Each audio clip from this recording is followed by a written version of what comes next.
예, 첫날 시험 보시느라 수고 많으셨습니다.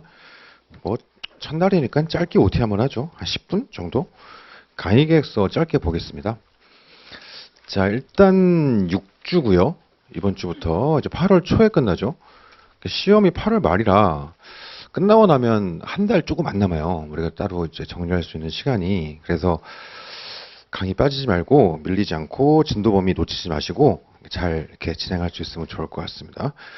그래서 올해는 하루 한 주 보강을 해볼까 싶기도 한데 그건 생각을 좀 해볼게요. 이제 그거는 뭐 진도가 밀려서 그런 게 아니고 그냥 전공하고 나도 어차피 공부가 안 될 것 같아서 그냥 보강 겸해서 한번 좀 더 해볼까 싶긴 한데 아직 확정은 못했습니다.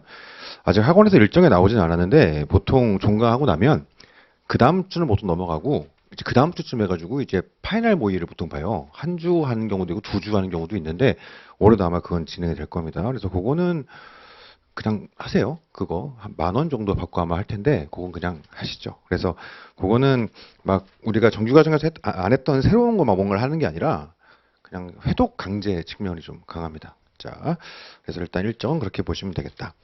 자, 그럼 우리가 이제 3기 들어갈 때 많이 물어보시는 게 과목별로 좀 다른데 어떤 과목 어떤 강사분들은 매주 전범위를 하잖아요. 저처럼 진도별로 하는 사람들이 있고 근데 이제 전통적으로는 전범위를 많이 해왔죠. 3기 때. 근데 저도 매년 고민이긴 한데 이거 6주 동안 전범위를 하면 감당이 안 될 것 같아가지고 그래서 사실 제 입장에서는 전범위가 편하긴 편하거든요.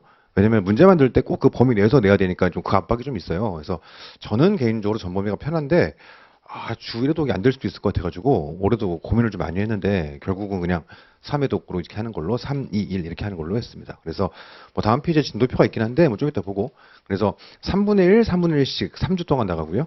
그 다음에 이제 반에서 2주 나가고 그럼 2회독이죠. 마지막 주 1회독 이렇게 하시면 되겠어요. 그래서 어쨌든 우리가 3기 과정 동안에 3회독을 하는 게 기본적인 목표죠. 그래서 본인의 좀 구력이 있어가지고 나는 매주 전범위 1회독을 하겠다. 그럼 하시면 되지 그렇게. 근데 이제 많은 분들이 그게 안 되거든요. 그러니까는 최대한 좀 맞춰드리려고 하는 겁니다. 그래서 일단 기본적으로 본인이 커버 가능하면 더 많이 보시면 당연히 좋은데 어쨌든 진도를 좀 맞춰 가는 거는 무너지지 않는 걸로 그렇게 하시면 되겠어요. 그럼 우리가 6주 동안 3분의 1, 3분의 1, 그렇죠? 그다음에 또 3분의 1, 3분의 1, 그다음에 3분의 1, 3분의 1 하면은 이제 1회독이 되는 거고, 그다음 네 번째 4주차 때 이제 근기 전범위가 되고 2분의 1이지.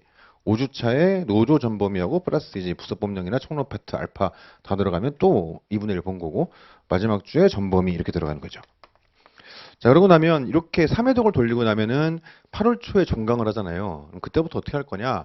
마찬가지예요. 본인이 막 실력이 좋아가지고 그때쯤에는 한 일주일에 막 2회독씩 할 수 있을 것 같다. 하면 되지. 근데 이제 대부분의 사람들이 그게 잘 안 돼요. 근데 이제 뭐 맨날 드리는 말씀인데 회독이라는 게 그냥 뭐 이거 아니잖아. 이게 뭐 본 거야. 맨날 드리는 말씀이잖아요. 이건 신정훈이고. 그러니까 그 안 되고 그러니까 이제 진짜 말 그대로 주제 보고서 플로우 쫙 떠오르고 대충 판례 구조는 떠오르고 쓸 수 있겠다. 그럼 넘어가고 안 될 것 같으면 다시 한번 보고 다시 한번 플로우 체크하면서 목차 한번 짜보고 판례도 한번 외워보고 이게 그게 회독을 하는 거니까 막 이거 의미 없어. 그거 가지고서 지금 뭐 하루에 이래도 한다는 뭐 이런 뭐 대도한 소리 하는 사람들이 있는데 그거 아무 의미 없어요. 허세 부르지 말고 꼼꼼하게 좀 보시면 좋을 것 같습니다. 자, 아무튼 간에 어쨌든 간에 8월 초에 종강하고 나면 보통 많이 하는 게 주 1회독을 보통 해요. 주 1회독. 그래서 이제 8월 초에 종강되면은 일정은 나와봐야 되는데 보통 한 주 뛰어넘고 그 다음 주에 이제 파이널 모의가 들어가거든요. 그럼 그때 이제 2주 동안 1회독을 하기는 조금 아깝지. 시험 직전인데. 그래서 주 1회독을 해야 돼요. 그래가지고 올해는 회독 강제 차원에서 보강을 좀 해볼까? 이 생각을 좀 하는 중인데 아직 확정은 안 했어요. 그건 생각을 좀 해볼게요. 필요성을 따져가지고 한번 고민을 좀 해보도록 하겠습니다. 이게 왜 이제 고민하기 시작했냐면 이따가 얘기할 건데 이제 올해는 이제 추가 보충 문제를 준비하면서 오늘 보신 모의 시험 문제랑 매칭을 시켜놨어요. 그래서 오늘 6개 주제를 봤으니까 이제 보충 문제도 그쪽에 연결되어 있는 것들을 추가로 좀 풀어봐가지고 적어도 이번 주에 모의 시험 본 이 6개 주제는 좀 잡고 가자 이런 느낌으로 보충 문제 만들다 보니까 3기 때 출제하지 않았던 주제에서 더 해보고 싶은 게 있을 수도 있을 것 같아서 그러려면 그런 거 더 하려면은 한 주 회독 강제도 할 겸 보강해야 되는 거 아닌가 이런 생각이 들어가지고 이게 생각만 좀 하고 있는 건데 그건 그때 가서 좀 판단해 보도록 하겠습니다. 뭐 어쨌든 간에 주 회독을 하고요. 그리고 이제 한번 하겠지. 그 다음에 보강이 있든 없든 한번 할 거예요. 그 다음 주에 또 하겠죠. 이때 이제 파이널 보이가 들어가고요. 그 다음에 날짜를 세봐야 되는데 아마 한 주 더 있을 거야. 그래가지고 그 다음 주에 또 있다고 치고 뭐 이러면 한 3일 더 들어가겠지. 그러고 나면 이제 마지막 주가 될 거예요. 시험 직전에. 이제 그때 많이 하는 게 이제 옛날에 사법시험 시절부터 신림동판에서 많이 하는 건데 632일이라고 그걸 많이 해요. 그래서 마지막 주에 이제 6일 동안 일회독을 하고 6일 동안 그 다음에 이제 뭐 일월화 해가지고 3일 동안 일회독을 하고 그 다음에 뭐 수목 그래서 이틀 동안 일회독을 하고 그다음에 금요일 날은 노동법 행정, 노동법 인사 일회독하고 토요일 날 시험 보고 와서 바로 이제 행정 선택 과목 일회독하고 요렇게 이제 회독을 돌리는 게 가장 일반적인 방식입니다. 그럼 지금부터 시작해 가지고 시험 볼 때까지 여기서 일단 3회도 들어가고 그다음에 4, 5, 6, 7, 8 뭐 합쳐서 한 9 정도 대충 9회독에서 좀 많이 하면 10회독 정도는 들어갈 수 있겠다 이렇게 생각하면 될 것 같아요. 그래서 오늘부터 해가지고 시험 볼 때까지 이제 한 2달 남았죠. 그런 식으로 한 10회도 정도 대충 뭐 플러스 마이너스 있겠습니다만은 그렇게 준비하면 되겠다 이렇게 보시면 되겠습니다. 자 밑에 들어가시면 강의 목표는 요거 제가 한 7, 8년 전부터 목표 쓰고 있는 건데 이룰 수가 없는 목표죠. 이건 노동법 같은 거야. 그렇죠? 이제 평등을 지향하지만 사람은 평등하지가 않아요. 현실적으로 이제 그런 비슷한 겁니다. 그래서 노동법의 목표 같은 그렇죠. 하늘을 보는 뭐 그런 느낌인 거죠.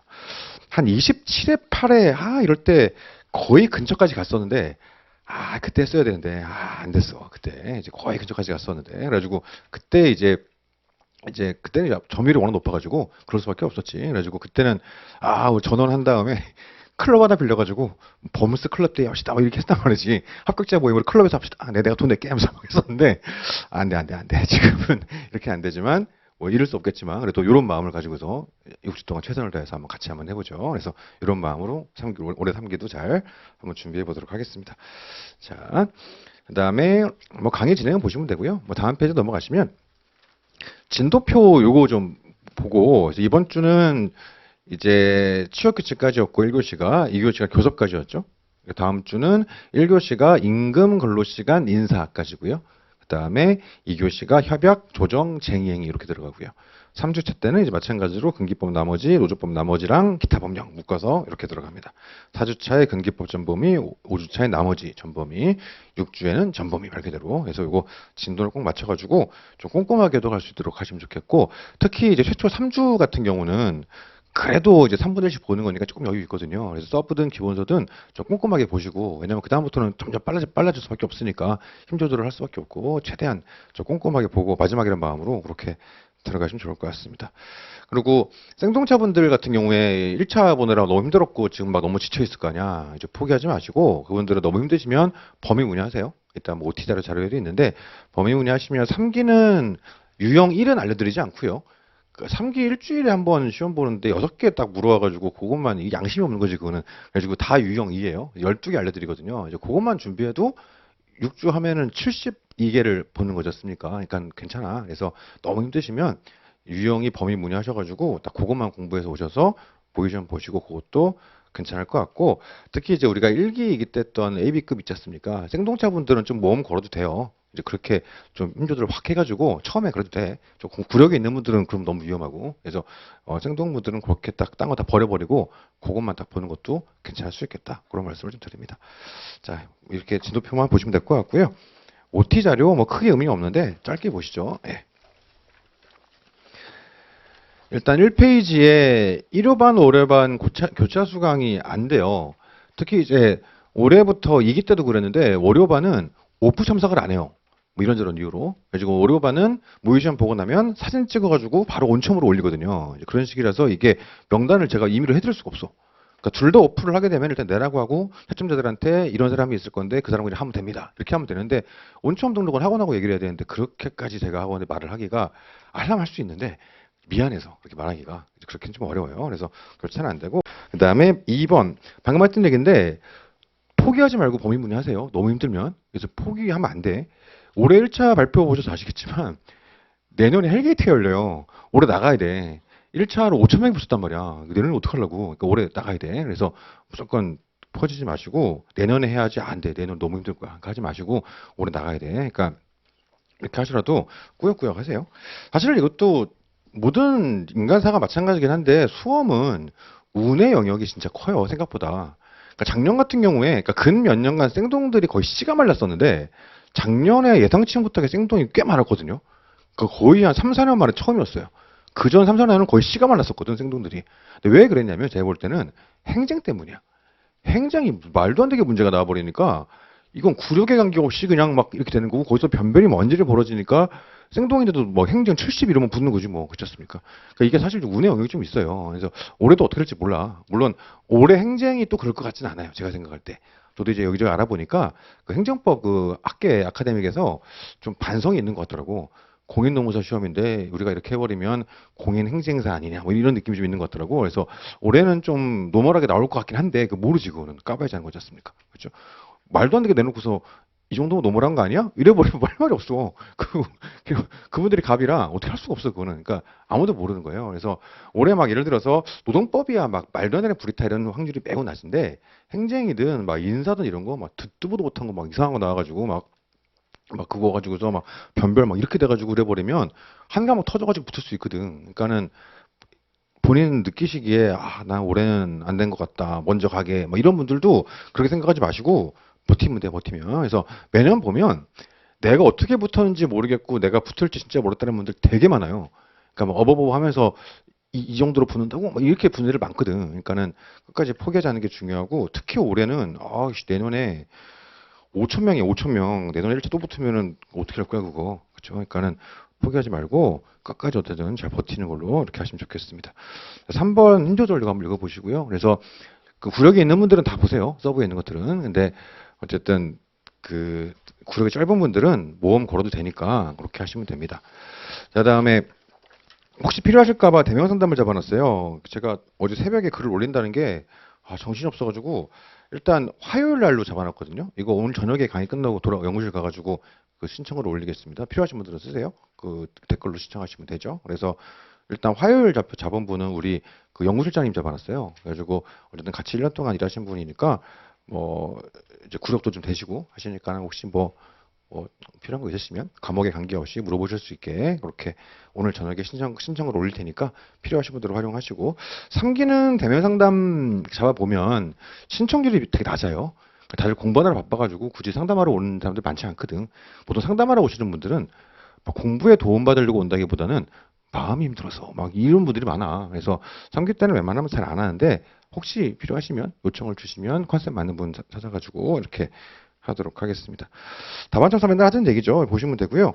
그 맨날 드리는 말씀인데 온첨이랑 일반 동강 첨삭이 달라요. 우리 클래스는 일반 동강 첨삭을 제가 따로 돌리다 보니까 혼선이 좀 있는데 온첨은 파란, 일반 동강은 3페이지에 있는 그 메일로 보내는 거. 그래서 온첨 분들이나 혹은 실강 분들이 임의로 저기로 보내버리면 막 혼선이 와서 좀 골치 아파져요. 그래서 하지 마시고. 근데 온첨이든 뭐 실강이든 사정이 있어가지고 그 주에는 시험 응시가 어렵다. 이런 분들은 미리 말씀 주시면 그 주 채점은 일반 동강으로 돌려드릴게요.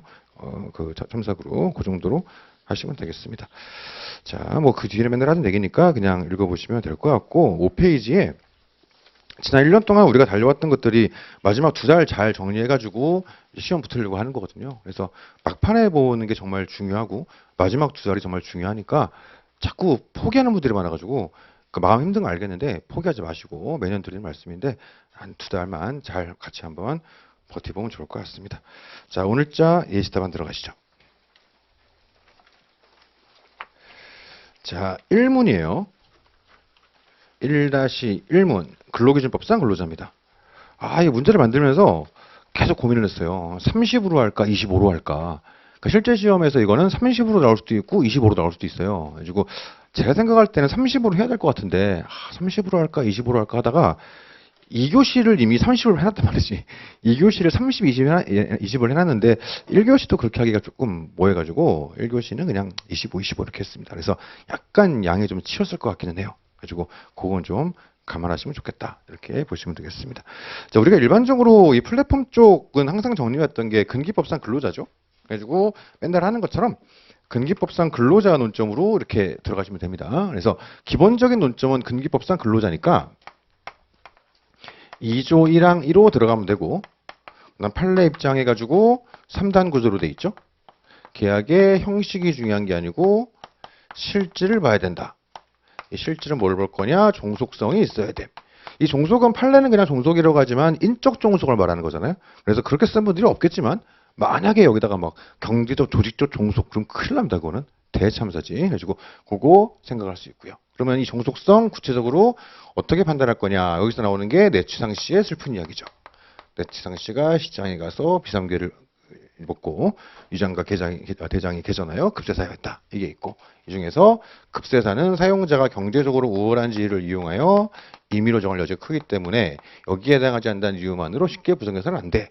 여기까지가 기본 포맷이고 혹시 여기서 관련해서 뭐 취업 규칙 적용이라든가 그런 거 있지 않습니까? 딴 데 가서 수입 많다든가 비품 소유라든가 그런 거 짜잘한 것들 플러스 알파 있으면 얹을 수 있고요. 그 다음 세부 쟁점으로 구체적 검토 별도의 법리가 있는 그 사안들이 세 가지가 있었어요. 임원 문제가 있었고 그 다음에 소사장 문제가 있었고요. 강독한 보차 그 다음에 플랫폼이 있었죠. 그래서 오늘 답안 같은 경우는 기본적인 플로우는 요거예요. 그냥 요거 기본적으로는 이렇게 들어갑니다.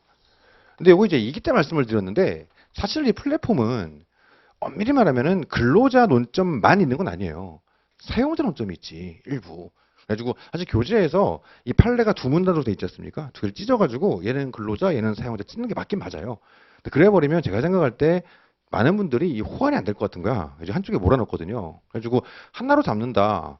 근로자로 잡아야지 당연히. 근로자가 논점이에요. 근데 이제 어쨌든 이게 판례가 두 축이 있는데 하나는 근로자 쪽을 얘기하고 하나는 사용자 쪽을 얘기하죠. 어쨌든 회사가 많이 나오다 보니까. 그래서 기왕이면 이기 때 얘기했던 것처럼 그 다음에 그 보강을 가장한 특강 때도 말씀을 드렸죠. 그래서 쓰기로 플러스 2조 1항 2호까지 같이 얹어주면 더 좋긴 하다. 이렇게 말씀을 드렸습니다. 그래서 채점자들한테 법 규정 배점은 2조 1항 1호 가지고 채점을 하고 2호를 쓰신 분들은 가점을 줘라 이렇게 했습니다. 안 썼다고 깎지 말고 썼으면 가점을 줘라 이렇게 만들어놨어요. 그래서 우리가 보통 목차를 잡는 게 맨날 하는 얘기인데 목차는 그래야만 하는 것은 아니지만 법 규정으로 로마자 2번 들어가고 그 다음에 이런 판례 묶어가지고 로마자 3번 들어가고 이렇게 잡는 거죠. 그래서 기본적인 구조는 이렇게 잡혀 있다. 이렇게 보시면 됩니다. 자, 추가적으로 좀 더 자세하게 얘기를 해보면, 자, 지금 우리 사실관계 구조가 여러 번 얘기했던 것 같은데 어떻게 돼 있나요? 그러니까 우리 문제를 기준으로 얘기를 해보면 A 회사가 있고 이쪽에는 B 회사가 있고요. 그 다음에 이쪽에는 C 회사가 있어요. 그리고 얘가 갑이랑 계약을 한 거죠. 이게 근로계약이 아닌 무슨 운전 위탁계약 이런 식으로 이제 계약을 체결했습니다. 결론적으로 얘기하면 어떻게 되겠어요? 지금 얘기하는 건 결론적으로 얘기하면 이 갑은 근기법상 근로자고 근로계약 상대방은 A 회사야. 이게 답이지 않습니까? 근데 곰곰이 생각을 해보자고요. 갑이 우리가 일반적으로 공부했던 이 플랫폼 쪽 논의를 배제하고 일반적으로 공부했던 이 근로자성 사용자 쪽 논의를 가지고 끌고 가 보면 이 사람이 이 갑이 A사를 상대로 무언가를 주장할 수 있는 경우의 수는 기본적으로 두 가지가 있어요. 첫 번째가 묵시적 근로계약법원이고 두 번째가 파견관계다. 이렇게 하는 거지 않습니까? 그럼 결국 따져보는 거지. 만약에 이론상 따져보는 겁니다. 이론상 C회사가 그 존재를 아예 인정할 수 없고 그 다음에 A가 지위 명령권을 행사했다. 이래버리면 이론상 묵시적이 들어갈 거고 만약에 C회사의 존재는 인정이 돼요. 회사로서의 존재. 근데 지위 명령을 A가 한다. 이런 식이 되면 실질은 파견이야. 그러니까 파견법에 따른 직접 고용 의무를 해야지. 이런 식으로 보통 들어갈 거예요. 근데 이 케이스는 특성이 뭐냐면 그러니까 일반적인 근로관계에서는 남을 상대로 무언가를 주장할 때 이 두 가지를 생각할 수 있는데 이 플랫폼의 특성은 뭐냐면 플랫폼의 특성상 분명히 C는 존재돼 있어요. 그 다음 A가 지휘 명령을 하죠. 근데 그냥 직접 근로계약 관계를 인정하잖아요. 요게 특이한 거지. 회사들은 뭐라고 주장했겠어요? A 회사 입장에서 여러분이 A 회사의 대리인 노무사라면 갑이 나를 상대로 근로관계를 주장할 수 있으려면 묵시적 근로계약 법리가 인정이 돼야 된다. 이게 되기 위해선 저 C 회사와의 계약이 실질이 근로계약이어야 되고 그나마도 저 C 회사의 존재가 형식적 명의적에서 불과해가지고 실질적인 근로계약 상대방이 나야 되는 거다. 그러니까 묵시적 계약 법문이 아니고서는 내가 쟤를 고용했다고 볼 수 있는 법리는 존재하지 않는다. 근데 C가 존재가 실질이 있지 않느냐. 쟤네들이 회사로서의 실체가 없다고 누가 얘기할 수 있겠냐. 그러니까 이거 인정되어서는 안 돼. 이렇게 주장했던 거죠. 회사는 끝까지 주장했습니다. 근데 대법원은 그걸 받아주지 않은 거고. 그래서 이 사건이 진호위에서 인정 안 됐고요. 뭐 중노위에서 처음으로 인정이 됐죠. 중노위에서 야 A가 사용자인데 이런 식으로 특수한 법리를 중노위가 이제 좀 선도적으로 제시했던 거고 그게 1심 가서 뒤집어지고 2심 가서 다시 뒤집어지고 이게 대법원까지 올라갔던 거죠. 어쨌든 간에 이 문제에서 문제의 순간 쓰다가 꼬이신 분들은 묵시적 계약법리나 파견을 쓰신 분들이 있을 건데 아웃이에요. 그거 아니야. 그러니까 그게 실제로 쟁점이었어요. 그래서 회사들은 A 회사는 묵시적 계약 법리를 적용해야 되고 그 법리에 의할 때 C의 존재가 형식적 명목적 것에 불과하지 않고 쟤네들은 회사로서의 실체를 인정할 수 있으니까 묵시적 계약 법리에 의할 때 나는 사용자가 아니야. 이게 회사의 주장이었거든요. 근데 그걸로 치고 들어가면 어떻게 되겠어요? 그 틀린 거지 뭐. 대법원 판례 입장에서 봤을 때. 자 그러면 우리 대법원 판례는 이 플랫폼의 특성을 고려해가지고 좀 특수한 것들을 이제 좀 그 기준을 얘기하는 건데 그게 근로자 측의 측면이 근로자사 판단에서도 하나가 있고 사용자의 판단이 또 하나 있을 겁니다. 그러니까 누가 계약 상대방이냐 판단할 때가 요 문제가 될 것이고 누가 얘는 근로계약을 체결한 근로자인가 종속성이 있는가 이거 판단할 때도 마찬가지예요. 플랫폼의 특성을 얘기하죠. 예를 들어 문제에서 얘기하는데 생각을 해보자고요. 얘한테 지금 어쨌든 직접 적용되는 명시적인 의미에서의 취업 규칙이 있진 않잖아요. 근데 이제 A도 아니고 B 회사가 갖다 주는 무슨 교육 자료 이거를 사실 우리는 취업 규칙으로 본단 말이에요. 이 사례에서 되게 특이한 거지. 아, 차라리 A면은 뭐 그럴 수도 있겠다 이런 건데 B 회사 갖다 주는 교육 자료 뭐 이런 식이다 보니까 이게 굉장히 좀 일반적인 근로관계에서는 좀 맞지가 않아 이게. 근데 이제 근로성 판단함에 있어서 우리 내치상을 적용함에 있어서 조금 더 유연하게 보는 이유는 그 플랫폼의 특성을 고려한다 이런 느낌인 거죠. 오케이 그런 식으로 가져가면 되겠습니다. 그래서 이거는 그러다 보니까 아예 답안 구성할 때 이렇게 나눌 수도 있어요. 로마자 2번에 근로자성, 로마자 3번에서 사용자는 누구인가 이렇게 할 수도 있는데 굳이 뭐 그렇게까지 할 필요는 없을 것 같아서 그럼 좀 시간도 많이 걸리고 복잡해지니까 이 정도가 제일 노멀한 답안이 아닐까 생각이 듭니다. 그리고 문제가 나온다면 거의 똑같이 나올 거예요. 자, 그 다음에 포섭 순서를 얘기해 볼 건데 제가 대법원의 포섭을 바로 뒤에 박스 처리해가지고 갖다 놨는데요. 실제 대법원은 우리 답안처럼 근로자가 어쩌고 사용자가 어쩌고 안 찢었어요. 한 큐에 쫙 포섭을 했거든. 근데 걔네들은 굳이 얘기하면 대법원은 사용자 쪽을 먼저 얘기했어요. 어쨌든 이거 만약에 얘네가 근로자가 맞다면 계약 상대방은 쟤겠는데? A겠는데? 이걸 먼저 얘기하고 그 다음에 얘가 근로자인가 이렇게 들어갔단 말이죠. 저는 그걸 반대로 해가지고 얘가 근로자인지를 먼저 하고 그 다음에 그럼 사용자가 누구지? 이렇게 얘기를 들어갔습니다. 그럼 어떻게 돼야 되겠어요? 대법원이 포섭한 순서를 따르게 되면 봤더니 이 구조에서는 만약에 이게 근로계약이라면 사용자는 쟤겠다 깔아놓고 그럼 쟤와의 관계에서 이거 근로계약인지 보자 이런 구조라면 저는 일단 얘가 대상이 누가 됐든지 간에 종속성이 있는지를 먼저 보고 그 다음 그 종속성이 누구를 향하고 있는가 저는 순서를 그렇게 가져가는 거거든요. 그럼 뭐가 맞냐? 둘 다 맞아요. 그래서 판례대로 그냥 똑같이 그대로 가져갈까 하다가 어쨌든 쓰는 순서가 있다 보니까 그런 것도 헷갈릴까봐 이렇게 만들어 놨습니다. 그러다 보니까 사안 적용에서 저는 근로자성 판단 포섭에 있어서의 사안 적용에서 A 회사를 말을 잘 안 하죠. 일부러. 그러니까 회사가 누구지 말을 잘 안 해. 근데 이렇게 하는데 취업규칙이네?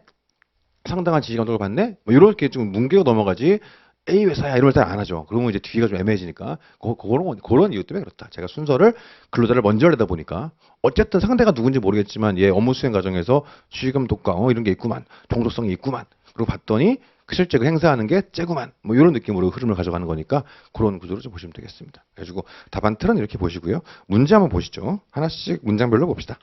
자, 자동차 대여 사업자인 A회사는 자회사인 B회사가 개발 운영하는 모바일 애플리케이션을 기반으로 앱의 이용자에게 A사의 차량을 대여함과 동시에 인력 공급업을 영위하는 C회사로부터 공급받은 차량 운전기사를 제공하는 기사 알선 포함 차량 대여 서비스를 운영했는데 C회사가 드라이버 프리랜서 계약을 체결한 운전기사들 단체 대여방에 인원 감축한다 이렇게 하고 명단 공지하니까 부당해고로 가면서 구제 시청을 제기했다. 여기까지는 배경 설명이죠. 자, 그 다음 나오는 게 협력업체 관리와 드라이버의 지휘 감독 업무를 수행한 B회사는 위 서비스의 일부 업무를 독립하여 수행하였다기보다는 위 서비스 운영자인 A사를 위해 위 업무를 대행했다고 평가할 수 있고 이걸 놓고서 사업주로서의 실체가 없다 이렇게 볼 건 아니지. 그러니까 이 사업 수행에 있어서 얘네 역할을 얘기하는 거지 회사로서의 실질을 말하는 건 아니지 않습니까? 그죠? 그 다음에 프리랜서 드라이버를 모집하여 A사에 공급한 C회사는 그러니까 모집을 얘네가 한 거예요. 얘네가 자기들이 모집해가지고 공급했잖아. 그죠? 이거는 하는 회사들은 프리랜서 드라이버의 구체적 업무 내용을 별도로 정하거나 드라이버의 업무 수행을 독자적으로 관리 감독할 자료선을 보여지는 않았다. 아직 얘네가 사람을 이제 인력을 선별해가지고 보내준 건 맞는데 지휘 감독을 얘네가 한 것은 아니다 이런 얘기지. 이걸 놓고서 기업으로서의 실체가 없다 이렇게 볼 건 아니지 않습니까? 그러니까 이 사업에 있어서의 이제 어떤 역할들을 했는가 이런 얘기를 하는 거지. 회사의 실질이 없어 이건 회사가 아니고 이런 말은 아니지 않습니까? 그렇죠? 그러면 요 문장은 뭘 얘기하겠어요? 사용자 얘기하는 거죠. 사용자 얘기. 그래서 이 계약의 상대방이 누구를 향하고 있느냐, 얘의 종속성이 누구를 향하고 있느냐. 그래서 그 문장은 지금 사용자 얘기를 하려고 하는 거다. 그러니까 실제 이 사실관계를 대법원이 정리한 걸 이제 레퍼런스를 거의 그대로 만들었는데 판례가 요 얘기를 먼저 하는 이유는 포섭도 그거 먼저 했거든요. 그래서 그렇습니다. 자, 그 다음 문장 보시게 되면 자, 갑에게 적용될 별도의 취업 규칙이나 복무 규정은 없었으나 B회사가 제작하여 협력업체에 배포한 교육자료 등이 사실상 갑의 운전 업무를 수행할 때 준수해야 되는 복무 규정으로 기능했고 B회사가 A사를 대신하여 드라이버의 근태를 관리 감독하였다. 그래서 이게 내취상이네. 그렇죠? 그래가지고 취업 규칙 적용을 받고 있고 사실상 업무 수행 과정에서 상당한 지시 감독을 받는다. 내취상 얘기할 수 있고 그 다음 운전 업무를 수행할 근무 시간 장소는 A사를 대행한 B회사가 최종적으로 결정했고 갑은 임의의 시간과 장소에서 근무할 수 없었으며 이용자를 선택하거나 이용자도 드라이버를 임의로 선택할 수는 없었고 호출 수락 여부라든가 휴식, 업무 종류를 자유롭게 선택할 수는 없었다. 이게 뭐예요? 시장이네 시장. 그렇죠? 그래가지고 내치상 그 다음 문장 나왔고 이번 문장은 이제 시장이겠지. 그 다음에 자, 갑이 삼자에게 운전 업무를 대신 수행하게 하는 등 추가적인 이윤 창출을 할 수는 없었고, 그렇죠? 위죠, 위 이거는 이윤 창출할 수 없었고 위고. 그 다음에 갑이 운전 업무에 사용한 차량과 비품 모두 A사의 소유며 세차비 주유비 등 부대 비용 일체를 A사가 부담했다. 비삼계네. 그렇죠? 그래가지고 이 문장에서는 위랑 비삼계가 나와 있다. 이렇게 할 수 있고요. 그 다음에 갑이 기본급이나 고정급을 지급받지 않았고 그로소세를 원천징수 받지는 않았지만 급세죠. 급세사 중에 급세. 사는 뭐 안 나와 있고 사는 안 나와 있으니까 약 팔아도 되고 그냥 뭐 돼 있지 않은 것으로 보인다 이런 식으로 해도 되고 아니면 빼고 포섭해도 되고 급세죠. 급세. 대신 보수는 노무 제공 자체의 대가로 볼 수 있다. 대네 대. 오케이. 이런 느낌으로 갈 수 있습니다. 자, 갑이 배차받은 운행 시간 내에서는 뭐 기사 알선 포함 차량 대여 서비스의 운전 업무만 수행할 수 있어가지고 근로 시간이 짧았을 뿐 전수성이 낮다고 보기는 어렵다. 개전이네요. 마찬가지로 개는 안 나와 있지만 뭐 약 팔 수도 있고 제길 수도 있고 그런 식이겠죠. 결국 우리가 내치상 씨에게 슬픈 이야기가 문장별로 짝짝짝 이렇게 예쁘게 좀 잘 찢어져 있습니다. 그래서 문장별로 포섭하셨으면 포섭하는 게 없지는 않았을 거예요. 근데 답안 구성이라든가 분량 압박 이런 것들이 좀 있고 아무래도 좀 낯선 답안이다 보니까 조금 그게 힘들었을 수는 있겠다. 근데 한번 해보면 아무것도 아니에요. 그리고 실제로 문제가 나온다면 똑같이 나올 겁니다. 그렇죠? 그러니까 이거 그대로 가져가시면 되겠다. 일단 근로자 이렇게 정리하시죠. 자, 관련해서 오늘 보충 문제가 있어요. 보충 문제 보시면 1문이 있는데 이거 근기법상 근로자거든요. 이거 작년 3기 문제예요, 이게. 근데 올해는 이제 그러니까 이게 이 보충자료 1번 문제가 근로자 논점에서 플랫폼 나오기 이전에 최근에 좀 핫했던 뭐 최신 뭐 리딩 판례 비슷한 그런 사례라서 작년에 해봤었는데 올해는 아무래도 이런 거보다는 플랫폼이 훨씬 중요해가지고 이거를 한번 연습을 해본 거고 이거 추가로 연습을 해볼 거예요. 그래서 이거 한 3분 정도 시간 드릴 테니까 그냥 목차는 뻔하잖아 어차피 필요 없고 그냥 문장별로 찢어가지고 포섬 연습 한번 해봅시다. 이 표지가 어디에 들어가고 그 정도 한번 짧게 부담 없이 연습해 보시죠.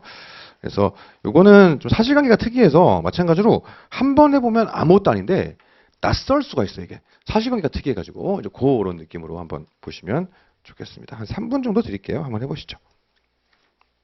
동강 보시는 분들도 멈추지 마시고 그냥 틀어놓고 1배수로 틀어놓고 한번 풀어보시죠.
자, 슬슬 한번 보시게 되면 요거가 사실관계의 특이점은 뭐냐면 지점장이 두 집단이 있어요.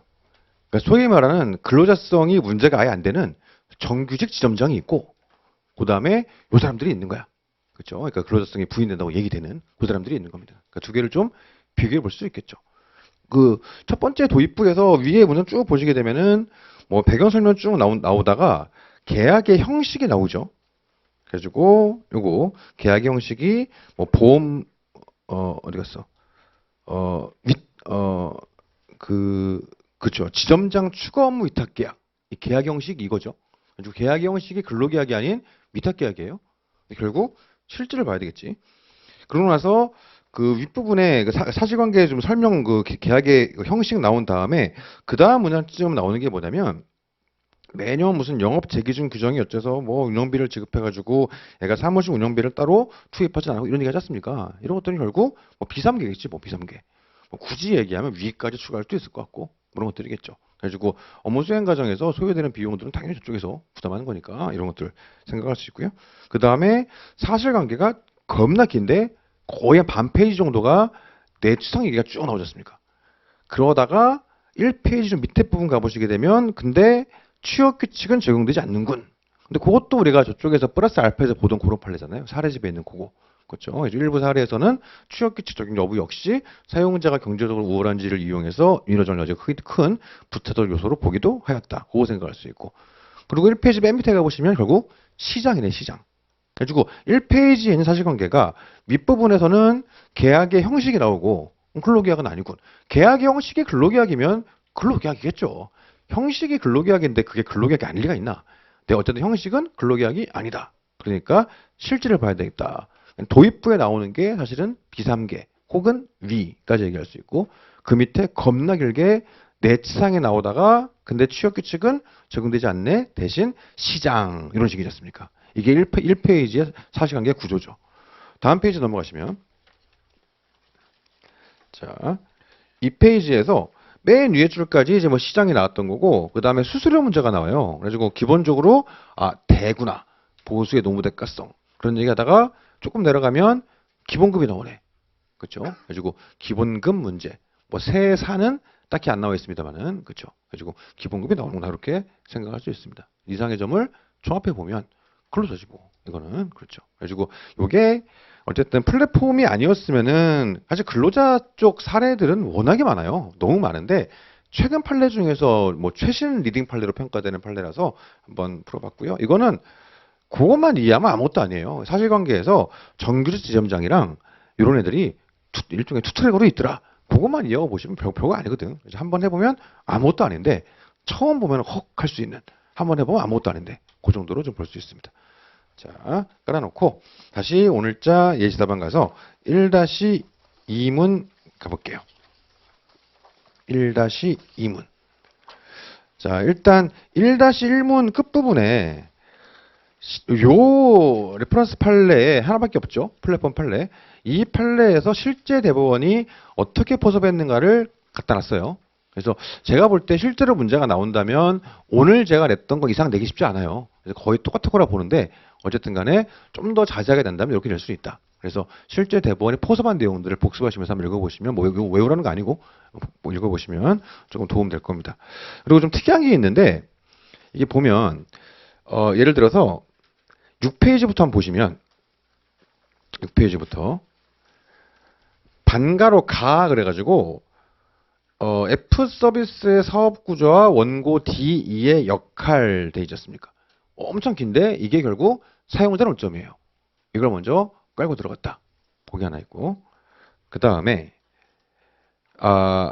그 7페이지에 반가로 나번 보시게 되면 업무 내용의 결정과 상당한 지휘감독 되어 있습니다. 이게 내치상이지 뭐. 그렇죠? 그 다음에 다음 페이지 넘어가시면 8페이지에 반가로 다번 이게 시장이죠. 그러니까 대법원이 요즘에는 좀 포섭을 빡세게 하는 편이에요. 아주 치밀하게 논쟁하려고 이게 엄청 빡세게 하지. 그래서 반가로 다번이 시장이고 그 다음 9페이지에서 반가로 라번 해가지고 반가로 라번 사업자적 증표의존부 이게 위죠. 위험부담 위 그렇게 얘기하는 거고 반가로 마번에 이의 뭐 독립성, 독자성 뭐 여부 이렇게 돼 있습니다. 이건 뭐 넘어가면 될 것 같고 반가로 바번 보시게 되면 보수의 근로대가성 돼 있죠. 이런 식으로 대법원은 목차를 좀 짜가지고 하고 있어요. 그럼 우리 답안에 꼭 이렇게 해야 되냐? 하면 좋지. 근데 이런 식으로 하면은 시간이 엄청 오래 걸려요. 그래서 그건 좀 감안하셔야 되겠습니다. 그래가지고 혹시라도 이거 보고서 아, 이 사례는 대법원이 이렇게 포석을했으니까 꼭 이렇게 해야 되나 보다. 아니에요. 그러니까 이렇게 하기 쉽지 않을 거야. 그래서 제 볼 때는 앞에 이제 예시답안 정도 이상 하기는 어려울 거라고 개인적으로 생각이 듭니다. 그래서 그렇게 보시면 되겠습니다. 자, 추가로 10페이지 밑에 보시면 가번에 관련 법률이 되어 있는데 이게 우리 기본서에는 제가 넣어놨는데 서브에 빠져 있더라고. 제가 이거 실수한 건데 이거는 기본서는 어디에 되어 있냐면 부당해고 구제 신청의 행정적 구제 거기 들어가 있어요. 근데 이제 서브에 부당해고 구제 신청의 행정적 구제 이파리가 빠져 있더라고. 기본적으로 들어가 있는데 이건 제 실수예요. 근데 이제 이것까지 낼까 싶어가지고 뭐 크게 중요치는 않은데 혹시 모르니까 생각만 해보시면 자 10페이지 가번 관련 법리 해가지고 1기 때 말씀드렸던 건데 자 부당해고 등 구제 절차에서 최초 구제 신청의 대상이 된 불이익 처분을 다투는 범위에서 피신청인 추가 변경이 허용되고 이때 근기법 28조 2항의 제적기간 준수 여부는 최초 구제 신청이 이루어진 시점을 기준으로 판단해야 된다. 그래서 왜 그런지를 논증하는 구조 이렇게 들어가 있습니다. 이게 왜 그랬나요? 기억을 돌려보시면 처음에 부당해고 구제 신청을 제기할 때는 A를 안 넣었어요. B만 넣었던가 그럴까 아마 처음에. 그러다가 진호의 사건 진행되다가 아 뭔가 처음에 전략을 잘못 짰다 생각이 들었나 봐요. 담당 노무사가. 그래서 사건 진행 도중에 피신청일을 추가했어요. A랑 C를. 그래가지고 A, B, C를 다 집어넣은 거야. 처음에 B로 시작을 했는데. 근데 A랑 C를 추가한 시점에는 해고된 시점부터 이미 3개월이 지난 시점이었어요. 그래가지고 이게 좀 부수적인 논점인데 3개월 지난 시점에 피신청인을 추가하는 게 가능하냐 논점이 됐고 대법원은 된다 그랬습니다. 그래가지고 최초의 구제 신청을 제기했을 때만 3개월 이내면 그 뒤에 추가하는 건 상관없다. 뭐 이게 대법원 입장이에요. 그래서 왜 그런지를 논증을 하는데 그 논증 구조는 사실은 노동법 쟁점이라기보다는 행정법 쟁점이지.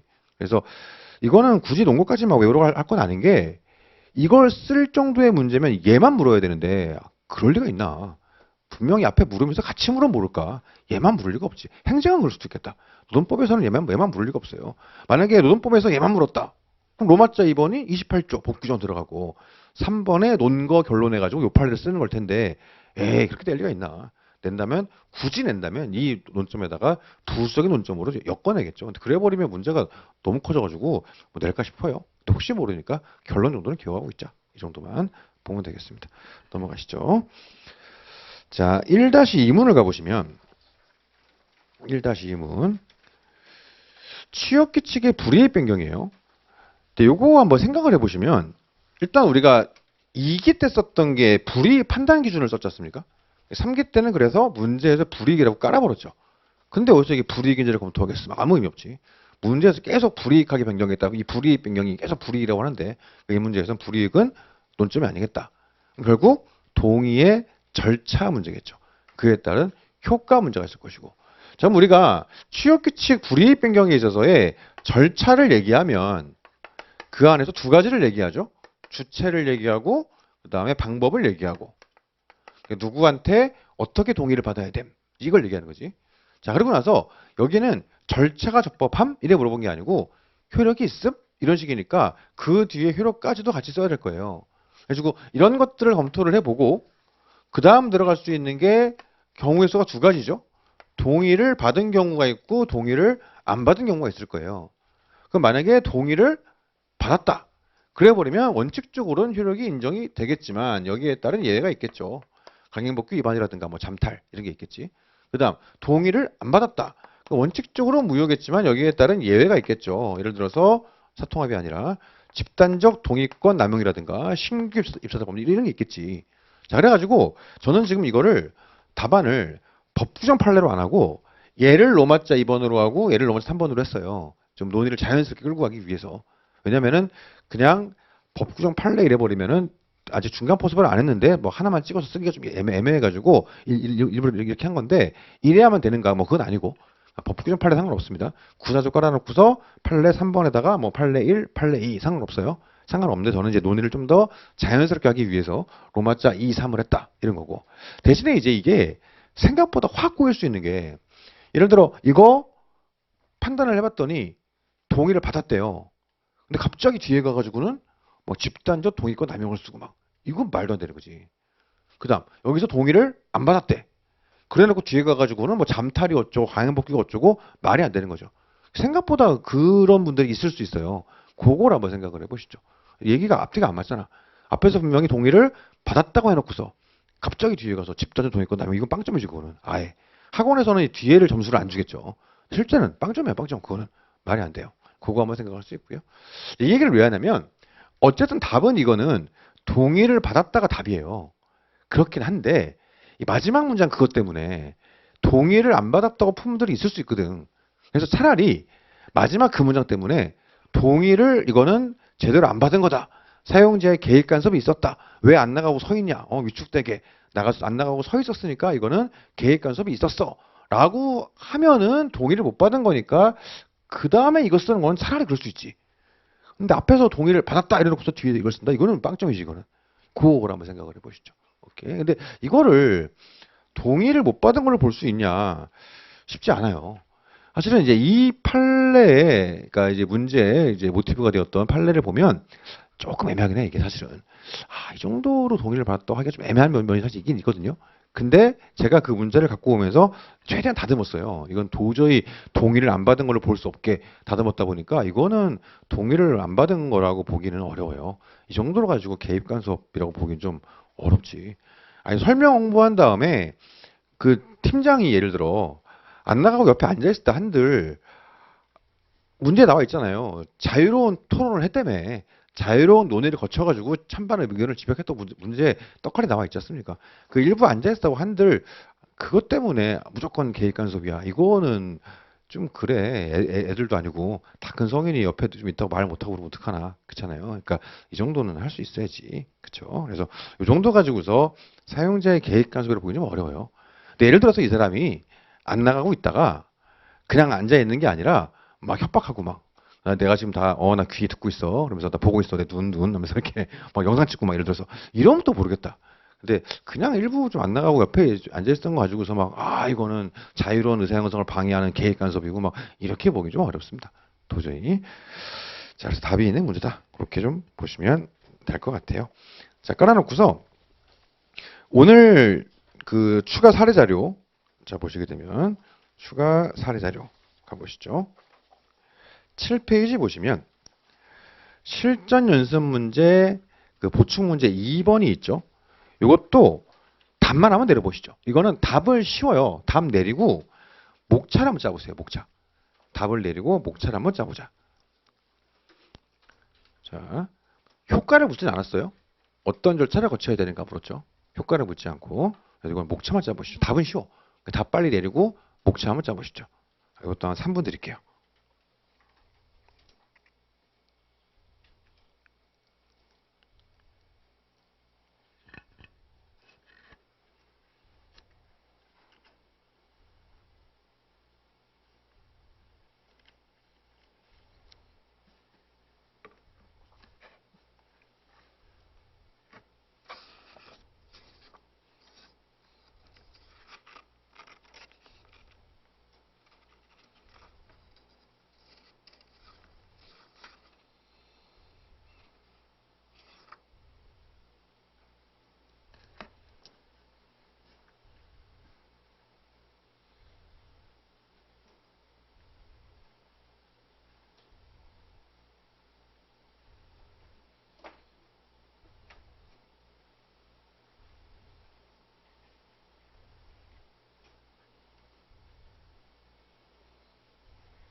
1분 뒤에 마감할게요.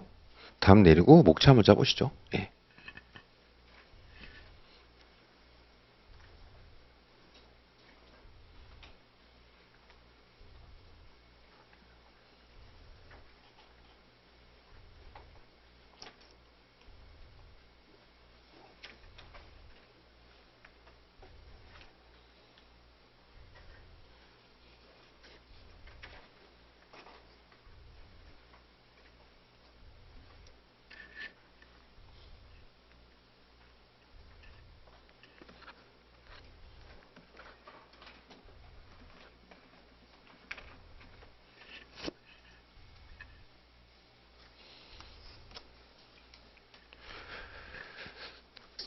자, 일단 불이익인지 여부에 따라 절차가 아예 바뀌니까 불이익인지를 판단해 봐야 되겠죠. 문제 어디에도 불이익이란 말이 안 나오잖아.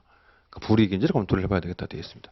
자, 우리가 그러면 불이익 판단을 해보면 일단 기본적으로 불이익 변경이니까 구사조 깔고 들어갈 거고 뭐 좀 여유 있으면 뭐 처벌 조항 있다고 쓸 수도 있겠지. 좀 여유 있으면. 그리고 판례로 넘어가는데 불이익인지를 판단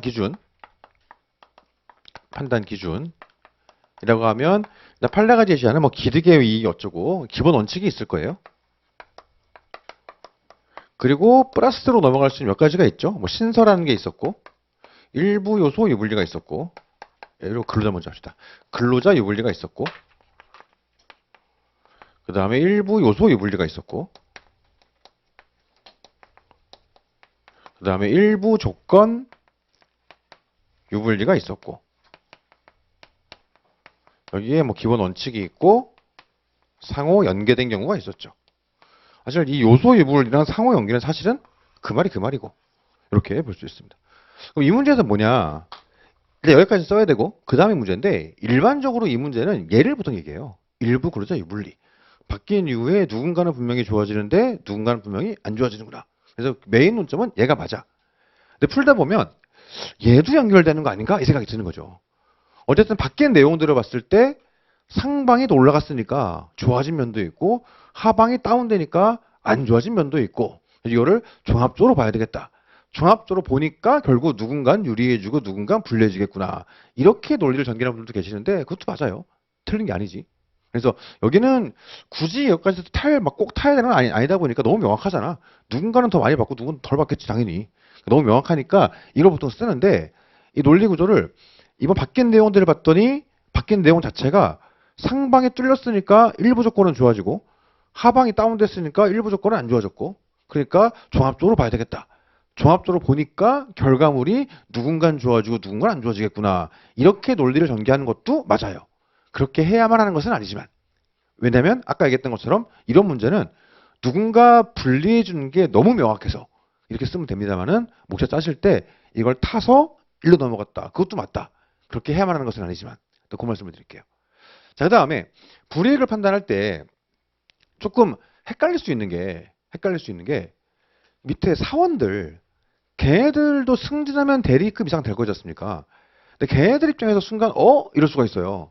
얘네들은 어쨌든 지금 기존에 260 받던 애들인데 바뀐 걸로도 그만큼 보장이 되었습니까? 그러니까는 이거는 불이익이 아닌 거 아닌가? 사원 입장에서 그런 생각이 들 수도 있어요. 그게 이기 때 풀어봤던 거죠. 어떤가요? 안 바뀌었으면 280은 보장이 됐을 건데 대리로 승진하는 순간 바뀌는 바람에 260으로 다운돼 버렸죠. 불이익이지 뭐 당연히. 그렇죠? 안 건드렸으면 난 더 좋았을 건데 건드는 바람에 안 좋아졌잖아요. 나는 원래 대리 승진하면 당연히 280% 받을 줄 알았는데 이번에 바뀌면서 260%로 다운되지 않습니까? 하방이 불이익이지. 그렇죠? 그래가지고 밑에 있는 사원들한테 또 불이익이다. 그래가지고 사원 입장에서는 불이익이 아닌가 이럴 수도 있는데 불이익이죠 그것도. 자, 어쨌든 간에 기본적으로 지금 불이익 판단할 땐 사실은 사원은 따질 필요 없죠. 뭐라 그랬습니까? 이번에 당장 변경되는 게 적용되는 집단을 일단 정하자. 그 안에서 불이익을 판단한다. 봤더니 일부 근로자 유불리, 불이익이네. 그럼 기본적으로 이들의 동의를 받아야 되는데 이때 외부적으로 뭘 봅니까? 이원화를 보는 거지. 맨날 드리는 말씀이죠. 이원화는 이 안을 찢는 게 아니에요. 외부적으로 더 있나 이런 거지. 근데 봤더니 사원애들도 대리로 승진하면 기존이었으면 이렇게 될 애들이 이렇게 되는 거지 않습니까? 여기에도 적용이 예상되는 애들인 거지. 그럼 결국 이건 뭐예요? 외관상 일부에게 적용되는 추격규칙이지만 사실은 전부에게 적용되는 추격규칙과 다를 바가 없다. 왜냐? 이원화가 안 돼 있으니까. 사원도 대리로 승진하겠지. 물론 변수가 없진 않죠. 우리 회사는 사원으로 들어온 애들은 다 사원으로 끝나고 대리부터는 무조건 경력직이다. 뭐 이런 그럴 수도 있겠다. 근데 그런 미친 회사가 있을 리가 있나? 당연히 승진을 하겠지. 대리 정도는. 대리를 무시하는 게 아니라 그렇죠. 이렇게 올라가겠죠. 그래서 이원화가 안 돼 있다. 그럼 어떻게 봐야 돼요? 전체로 봐야지. 그럼 동의의 주체는 과반노조네. 과반노조의 동의라는 건 특별한 제한 규정이 없는 한 대표자의 동의면 된다. 그런 식이지 않습니까? 그럼 답은 불이익 변경이니까 전체 과반 노조인 저 노조의 대표자의 동의를 받아야 됨. 이게 답이 되는 거죠. 그래가지고 되게 어려운 문제는 아닌데 생각보다 은근히 헷갈리는 지점들이 있는 그런 문제가 되겠습니다. 그래가지고 이렇게 한번 풀어보면 되겠다. 그래서 취업규칙 불이익 변경이 별거 아닌 것 같아도 막상 문제를 내보면 생각보다 답 틀리는 비율이 되게 높아요. 그러니까 요거 잘 한번 생각해 보시고 이 정도가 제일 노멀한 것 같고 그 다음에 추가적으로 쉬었다가 서브에 있는 것들 가지고 좀 더 취업규칙 쪽을 살짝 좀 보완할 겁니다. 이제 그래서 좀 쉬었다가 서브를 통해서 취업규칙 보완 좀 더 하고 그 다음에 2문하고 이제 2교시 1-1문 이렇게 좀 추가로 보는 걸로 하겠습니다. 예, 쉬었다가 3시 13분에 시작하시죠. 예.